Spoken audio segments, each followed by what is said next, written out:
Quais são as provas, né, que a gente consegue utilizar em uma defesa de médico, seja em sindicância ou processo ético no CRM? É importante destacar, né, que para compreender como deve ser elaborada essa defesa, é importante entender como qual foi a origem, né, oriunda de qual componente participativo dentro de uma sindicância, dentro de uma comissão de ética hospitalar, dentro de uma realização de qualquer ato, né, de denúncia por terceiros, por familiares, por paciente, por empresa envolvendo questões de saúde, pela administração pública, enfim. A partir disso, a gente consegue compreender quais são as melhores provas para o médico elaborar a sua defesa e, obviamente, para que os fatos, né, os esclarecimentos médicos, eles sejam corroborados por provas. As provas principais que a gente consegue utilizar em uma defesa médica no CRM, normalmente são as provas documentais e as provas testemunhais. É claro que falando desse jeito fica muito vago, né? Porque a gente não consegue determinar quais são os documentos que a gente vai conseguir utilizar em uma defesa e quais testemunhas, né, que a gente acaba utilizando em uma defesa no CRM, em uma defesa em uma sindicância, né, envolvendo aquele ato contrário à possível infração ética médica e que pode também ocasionar a instauração de um processo ético profissional. Então, pois bem, independente de qual seja a relação criada entre o médico e qualquer pessoa interessada, né, ou qualquer empresa, terceiro interessado nessa denúncia, é importante destacar, né, o prontuário médico, claro, por conta de tudo que envolve a relação do médico com o paciente, com o hospital na qual ele acabou prestando algum tipo de serviço médico, as anotações que ele acabou realizando no prontuário envolvendo questões de exames, questões de requisições, né, dos próprios exames que ele acabou requerendo e acaba envolvendo muitas vezes plano de saúde, as questões também de receituário, muitas vezes o médico acaba infelizmente receitando medicamentos equivocados ou dosagens em que acaba não sendo condizente com aquela situação em que o paciente acaba passando, mas é claro que tudo isso depende muito da denúncia que o médico acaba recebendo. Então, de provas, né, documentais, é importante esclarecer que o prontuário talvez seja o principal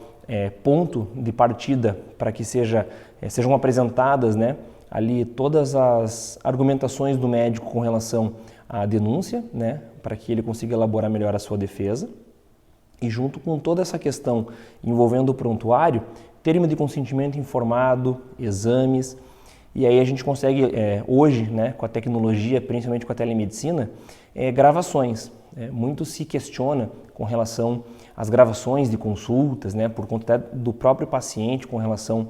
àquela realização de consulta rotineira mesmo do médico. É importante que o médico sempre se atente aos documentos, não a gravações. Mas se porventura o médico acabar realizando qualquer tipo de conversa envolvendo tecnologia, né, com WhatsApp, e-mail, enfim, ou qualquer sistema de troca de mensagem com o paciente, que ele consiga utilizar isso ao seu favor em uma sindicância ou processo ético profissional. E claro, né, que esses documentos eles possam ser utilizados também para reforçar ali, de repente, num eventual recurso que o médico acabe tendo necessidade. Com relação a documentos, né, a gente consegue colocar os principais que envolvem as questões principais de denúncia, né, de denúncias ocorridas no CRM contra um médico. É claro que também existem documentos com relação à junta médica de planos de saúde, com relação, né, a, de repente, normas contrárias ao artigo 16, normalmente, do Código de Ética Médica, contra as resoluções do Conselho Federal de Medicina, em que os médicos muitas vezes são acusados, enfim, depende aí de cada caso para a gente conseguir utilizar os documentos. Outra prova muito importante são as provas testemunhais, né, no qual o médico consegue colocar ali as figuras que mais participaram dessa relação envolvendo a denúncia em que ele acabou figurando ali como médico denunciado e que, para ele não se prejudicar ainda mais, né, ele consegue apresentar essas questões probatórias envolvendo testemunhas. É importante destacar que testemunha não cabe em fase de sindicância, somente documentos. Então, somente em instauração de processo ético profissional, o médico consegue ali apresentar as suas testemunhas, né, até 3 testemunhas, para que sejam ouvidas. É claro que em fase de sindicância, e aí por uma questão processual, o médico consegue, se ele conseguir obter de colegas médicos, de enfermeiros, enfim, de qualquer profissional que ele possa utilizar isso como argumento, que ele consiga um relatório assinado, né, ou de repente um esclarecimento de um depoimento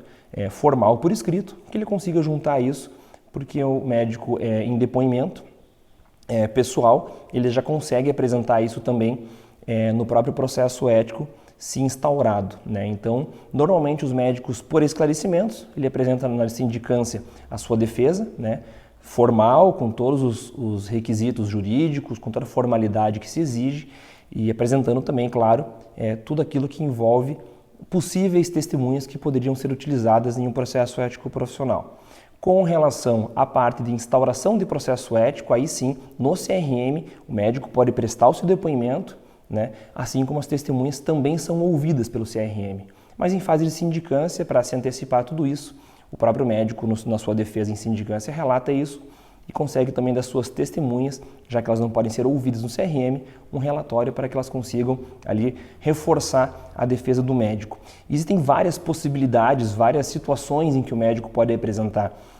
as suas defesas, né? Seja em sindicância ou em processo ético profissional, mas cada uma em obediência ali ao que diz o Código de Processo Ético e a fase em que se encontra essa denúncia. E claro, o médico, sabendo do que pode se aproveitar, que ele consiga utilizar da melhor forma possível a fase de sindicância para apresentar os documentos e também para apresentar, de repente, por relatório das possíveis testemunhas que ele já colocaria e arrolaria como testemunha em um processo ético, né, já instaurado para ser ouvido no CRM. Mas, claro, os principais documentos que o médico pode utilizar depende muito da situação, mas as testemunhas também dependem muito também da situação envolvida com relação àquilo tudo que envolve um hospital, um paciente, enfim, um plano de saúde, empresas,